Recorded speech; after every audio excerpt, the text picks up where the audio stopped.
ಕರ್ನಾಟಕ ರಾಜ್ಯದ ಎಲ್ಲ ಗೃಹಲಕ್ಷ್ಮಿಯರಿಗೆ ರಾತ್ರೋರಾತ್ರಿ ಹೊಸ ರೂಲ್ಸ್ ಜಾರಿಗೊಳಿಸಿ ರಾಜ್ಯ ಸರ್ಕಾರದಿಂದ ಬಿಗ್ ಶಾಕ್. ಇಲ್ಲಿಯವರೆಗೂ ಗೃಹಲಕ್ಷ್ಮಿ ಹಣ ಮಹಿಳೆಯರ ಖಾತೆಗೆ ಬಂದು ತಲುಪಿತ್ತು.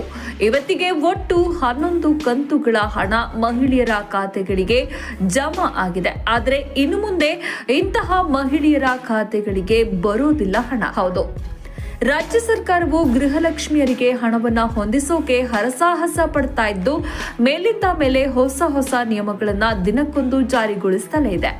ಈಗ ನಮಗೆ ಗೃಹಲಕ್ಷ್ಮಿ ಹಣ ಬರೋದು ಯಾಕೆ ತಡವಾಗ್ತಾ ಇದೆ ಅಂದ್ರೆ, ಎಂತಹ ಮಹಿಳೆಯರ ಹೆಸರನ್ನ ಫಲಾನುಭವಿಗಳ ಪಟ್ಟಿಯಿಂದ ಹೊರಗೆ ಇಡೋಕೆ ಎಲ್ಲಾ ಫಲಾನುಭವಿಗಳ ಹೆಸರು ಮತ್ತು ಎಲ್ಲ ದತ್ತಾಂಶ ಅಂದ್ರೆ ಡೇಟಾವನ್ನ ಪರಿಶೀಲಿಸಲಾಗ್ತಾ ಇದ್ದು, ಹೊಸ ನಿಯಮದ ಅನ್ವಯ ಇಂತಹ ಮಹಿಳೆಯರ ಹೆಸರುಗಳನ್ನ ಡಿಲೀಟ್ ಮಾಡಲಾಗ್ತಾ ಇದೆ.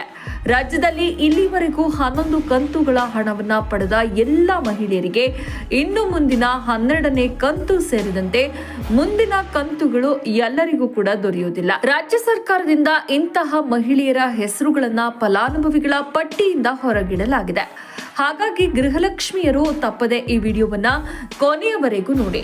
ಎಂತಹ ಮಹಿಳೆಯರಿಗೆ ಇನ್ನು ಮುಂದೆ ಗೃಹಲಕ್ಷ್ಮಿ ಹಣ ಬರೋದಿಲ್ಲ ಮತ್ತು ಯಾಕೆ ಬರಲ್ಲ, ಎಂತಹ ಮಹಿಳೆಯರ ಖಾತೆಗಳಿಗೆ ಇನ್ನು ಮುಂದೆ ಹಣ ಬರುತ್ತೆ, ಈಗ ನಮಗೆ 12ನೇ ಕಂತು ಮತ್ತು 13ನೇ ಕಂತುಗಳು ಯಾವ ದಿನಾಂಕದಂದು ಖಾತೆಗಳಿಗೆ ಹಾಕಲಾಗುತ್ತೆ ಎನ್ನುವ ಎಲ್ಲ ಕಂಪ್ಲೀಟ್ ಮಾಹಿತಿಯನ್ನ ತಿಳಿದುಕೊಳ್ಳಲು ಈ ವಿಡಿಯೋವನ್ನ ಕೊನೆಯವರೆಗೂ ನೋಡಿ. ಸುಳ್ಳು ಮಾಹಿತಿ ನೀಡಿ ಬಿಪಿಎಲ್ ಕಾರ್ಡ್ ನೀಡಿ ಗೃಹಲಕ್ಷ್ಮಿ ಯೋಜನೆಯ ಹಣ ಪಡೆದುಕೊಂಡ ಮಹಿಳೆಯರಿಗೆ ಇನ್ನು ಮುಂದೆ ಗೃಹಲಕ್ಷ್ಮಿ ಹಣ ಸ್ಥಗಿತವಾಗಲಿದೆ ಎನ್ನಲಾಗಿದೆ. ಗೃಹಲಕ್ಷ್ಮಿಯರಿಗೆ ಯೋಜನೆಗೆ ಸಂಬಂಧಿಸಿದಂತೆ ಹೊಸ ಆದೇಶ ಹೊರಬಿದ್ದಿದ್ದು, ಕೆಲ ಮಹಿಳೆಯರಿಗೆ ಇನ್ನು ಮುಂದೆ ಗೃಹಲಕ್ಷ್ಮಿ ಯೋಜನೆಯ ಹಣ ಸಿಗುವುದಿಲ್ಲ. ಕಾರಣ, ರಾಜ್ಯದಾದ್ಯಂತ ಅನರ್ಹ ಬಿಪಿಎಲ್ ಕಾರ್ಡ್ ರದ್ದು ಮಾಡೋಕೆ ರಾಜ್ಯ ಸರ್ಕಾರ ನಿರ್ಧರಿಸಿದೆ. ರಾಜ್ಯದಲ್ಲಿ 4,27,23,911 ಜನರು ಬಿಪಿಎಲ್ ಕಾರ್ಡ್ ಸೌಲಭ್ಯವನ್ನ ಪಡಿತಾ ಇದ್ದು, 80% ಕುಟುಂಬಗಳು ಬಿಪಿಎಲ್ ಅಡಿಯಲ್ಲಿ ಇವೆ. 1.27 ಕೋಟಿ ಬಿಪಿಎಲ್ ಕುಟುಂಬಗಳಿವೆ. ಹೊಸ ಕಾರ್ಡುಗಳಿಗೆ 2.95 ಲಕ್ಷ ಅರ್ಜಿ ಬಾಕಿ ಇದೆ.